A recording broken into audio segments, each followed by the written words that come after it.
ముఖ్యమంత్రి వైఎస్ జగన్మోహన్ రెడ్డి పేదవాడి ఆక్సిజన్ అని వైఎస్ఆర్సీపీ నాయకుడు ముద్రగడ పద్మనాభం అన్నారు. చంద్రబాబు అధికారంలోకి వస్తే వచ్చేది రాక్షస రాజ్యమని అన్నారు. 2016లో రాక్షస రాజ్యం చూశానని ఆగ్రహం వ్యక్తం చేశారు. నిన్న ఆదివారం ముద్రగడ పద్మనాభం మీడియాతో మాట్లాడారు. 4 ఏళ్ల పాటు చంద్రబాబు రావణ రాజ్యం అనుభవించామన్నారు.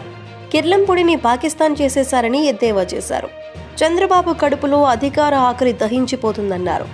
అధికారంలోకి వస్తే రాష్ట్రాన్ని రావణ కాష్టం చేస్తారని అబద్ధాలు చెప్పి అర్జెంటుగా అధికార కుర్చీలో కూర్చోవాలని చంద్రబాబు ఉన్నారని ఓటర్లు ఆలోచన చేయాలన్నారు.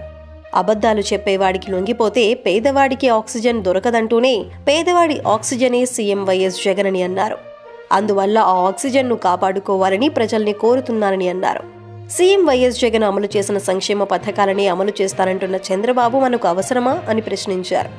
దారుణమైన పాలన చేసిన చంద్రబాబుకు భగవంతుడు వేసిన శిక్ష ఇంకా అనుభవించాలి అని ముద్రగడ పద్మనాభం అన్నారు.